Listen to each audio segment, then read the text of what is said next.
Hi everyone, welcome to another episode of Secrets of the Viz. This month we're doing a Christmas special diving into all the IMViz entries, and today I have Bill with me to talk about his IMDB viz that he did for IMViz. So over to you, Bill, to do a short introduction.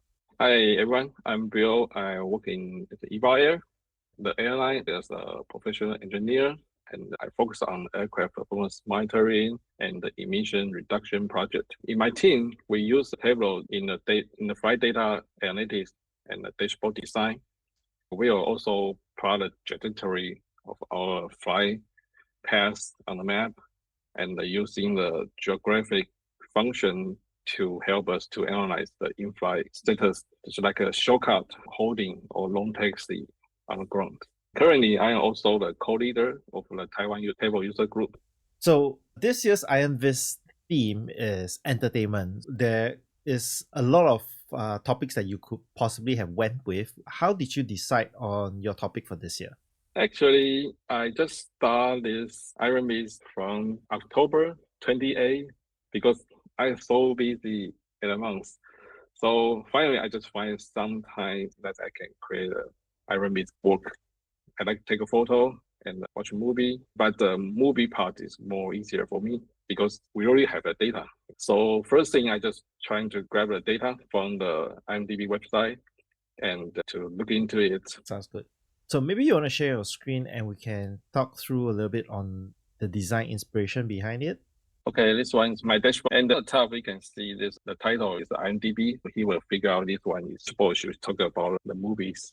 Okay, I really like this piece because it is a title and a visualization at the same time. It's similar to how Jessica Moon did a IMViz final on stage. How did you manage to do the letters itself? Was there a website that you used to plot the points, or was it done through Tableau?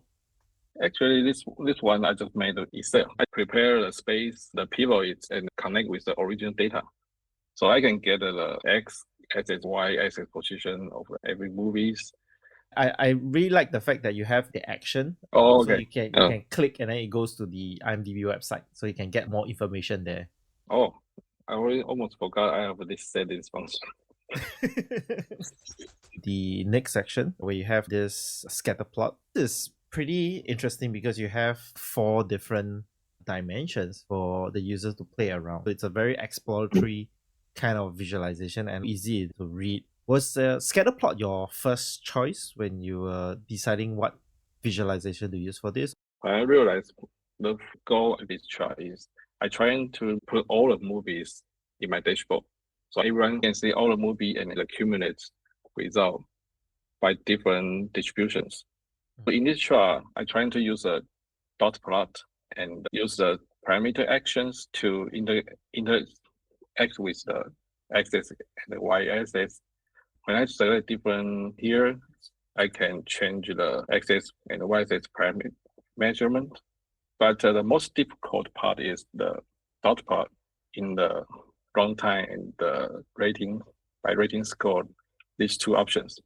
If I just only use one dot for every column, that would be very tall. That's the reason I split 2 parts for the running time and the rating score. Spend me a lot of time to do the spatial calculation here. In this calculation, you can see here, I just use the index and trying to find out the deviation result and give some distance from the origin score and create a space with a dot.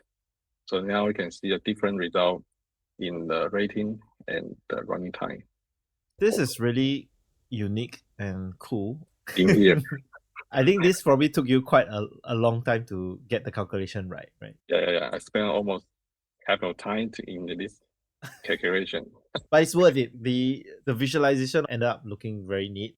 Oh, this Beeswarm plus is my favorite part of in my dashboard, and this is also using calculation to get a result. So for the x-axis, I use the year to position here. I use a maximum to find out the total -2 and speed of spatial to change the index of every dot, so I can get a different position for different movies.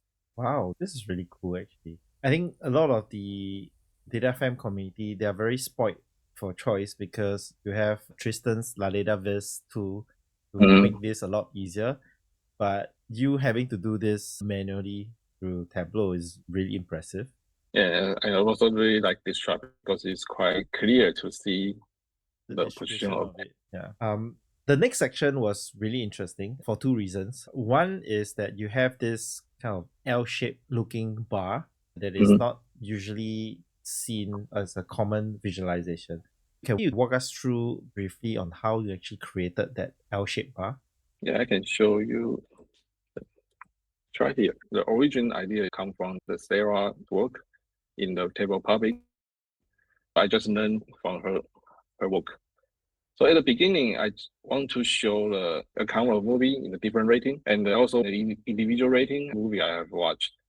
But if I use a two bar chart to show this result, the white bar will provide too many white space in my chart. So I don't like because my goal is trying to let the reader focus on the movie I have watched in different ratings. So I tried Sarah's L-shaped bar chart, and they will also provide a reference line to compare with my yellow bar chart, but they will not block too many space and more focus on what my movie I have watched before. That's really cool. The one thing I noticed was in your paragraph, you also said that a lot of films that you watched when you were young was actually not meant for young kids because you have watched that are 17 or restricted and stuff like that. What were the most impressionable movies you watched during that phase that was probably not meant for you to watch at that time? Let me check. Maybe the one I really love is the Terminator. Because I remember I watched it at 9 or 10 years old. I have no idea why my parents would let me to watch this one. But this movie really inspired me on the robot and the future machine, something like that. It's a little bit violent for a 9-year-old, I would say. Terminator has the theme about robots, like you said, and I think it's probably one of your inspiration to go into aerospace where you deal with like machines and all. Mm-hmm. Am I right to say that? Yeah. Something about that. So, out of the 250 movies and the ones that you can watch, what are your favorite ones? My favorite ones, we can go down to the director's work here. And the one director I want to introduce is Christopher Nolan. The movie I really like is this one, Inception. I love that Because movie the, too. yeah, because everyone wants to figure out what the end of this movie is still in the dream or does he go back to the real life? So, in your opinion, do you think they're still in a dream or they have gone back to the real life?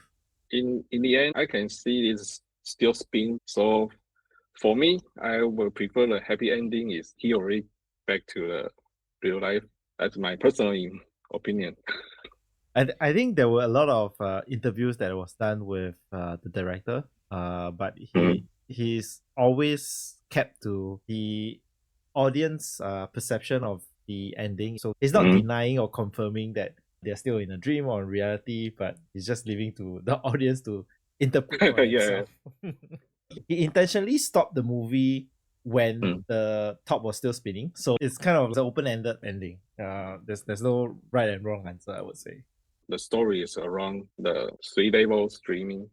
And I also have a similar personal experience that when I wake up from the other dream, but I still in another dream. So for me, when I watch this movie, I was, whoa, I have a same experience in my real life. So, so it's amazing. And when I totally wake up, I still can remember the two different layers for the story. So it's quite similar as Inceptions. I'm really impressive about this movie. It's almost show all my experience in the film. That's cool. So I would say that Inception is probably like your favorite movie of all Yeah, that's time. my favorite one. Interstellar was also very similar in concept, but it's more like time is not constant and like can kind of travel back and forth. So I think we have everything we need from your viz. Again, this you've done this in 2 to 3 days before the due date. I think that is very impressive. Is this your first IMVIS entry or did you participate in previous years as well?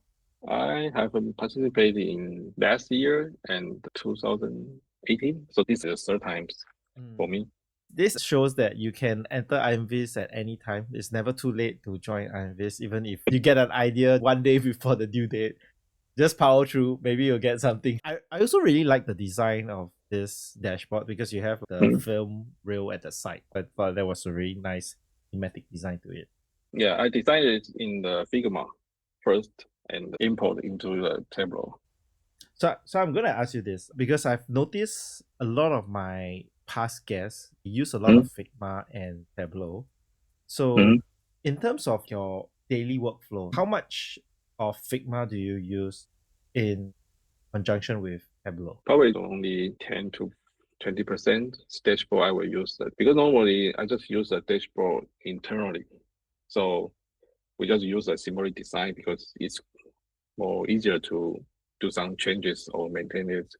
What do you use Figma primarily for? Do you use Figma to create layouts, rounded rectangles, or buttons for your case? If we have a major dashboard, I will try to use Figma to design a layout because that will be more fancy dashboard. Thank you again, Bill, for walking us through this amazing quiz. I hope everyone learned something from this, and we'll see you at the next episode.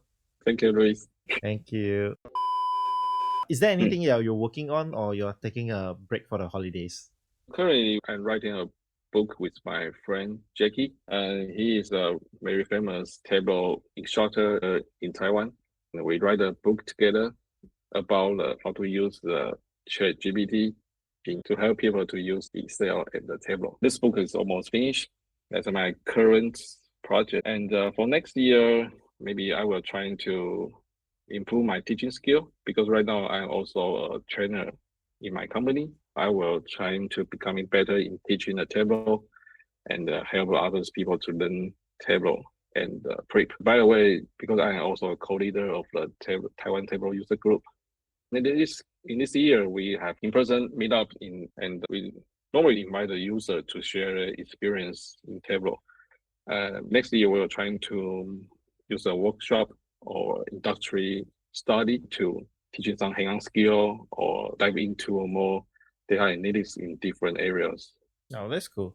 What are the challenges when it comes to raising the Tableau skill proficiency within a company, in your opinion? I think the most difficult things for the users will be if they made some problems, sometimes they don't have any people can ask unless they ask me. So that's the reason I'm trying to ChatGPT because there's a tutor that can help them at any time. I'm also trying to write the AI agent to put a lot of knowledge in and make it more smarter so they can help those users when they got some problems. Oh, that's a really cool use of AI. So it's been great chatting with you, Bill. I think this is really great work that you're doing for the community, and hopefully everyone will check it out as well.